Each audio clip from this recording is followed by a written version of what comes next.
Alors ici, on est devant la façade sud. Donc la grande tour, le portail, qu'on appelle le portail des processions, et puis ensuite toute la paroi sud qui prend la lumière et qui présente on va dire, les pathologies les plus importantes, à savoir des fissures, et puis aussi le souci de mise en sécurité des vitrages, puisqu'on remarque que les vitres sont à la hauteur du sol, hein, et donc sont facilement accessibles pour être altérées.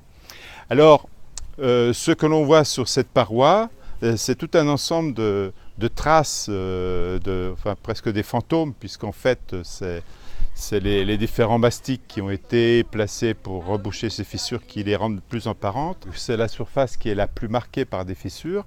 Et donc c'est là qu'ont été placés 2 capteurs qui mesurent sur une année les déformations des fissures en fonction à la fois de l'humidité et en fonction surtout des écarts thermiques. Donc on a des enregistrements qui sont permanents. Alors ces fissures, elles sont très anciennes, elles sont apparues dès le début de la construction. Bon, elles étaient masquées à chaque fois que la façade était repeinte, hein. Mais aujourd'hui, on a décidé de ne pas repeindre tant que ces fissures ne seraient pas reprises dans leur profondeur.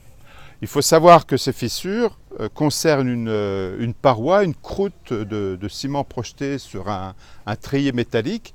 Et donc cette croûte, elle est de l'ordre de quelques centimètres d'épaisseur.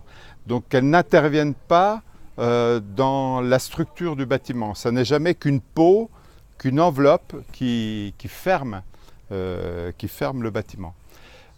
Et donc la situation actuelle, c'est que ces fissures laissent passer l'humidité, enfin, par forte pluie, on a l'humidité de l'eau qui traverse le mur, et donc on doit régler ce problème avant une remise en peinture.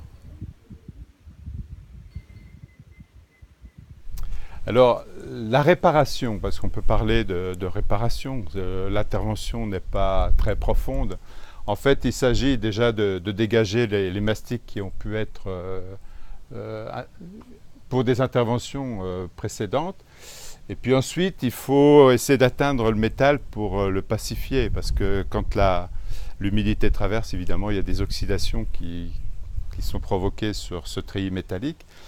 Et donc, il faut pacifier ce métal et ensuite intervenir avec le principe, hein, un mastic relativement souple qui va rendre étanche cette fissure. Et ensuite, avec la peinture, le revêtement, tout ça va disparaître.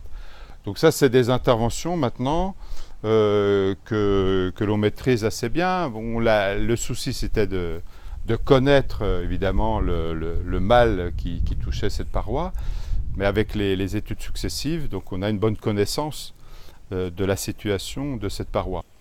Alors, il y a un autre type de fissure, celle que je peux expliquer sur la grande tour. C'est une fissure qui concerne un mur épais de 40 cm environ d'une maçonnerie traditionnelle.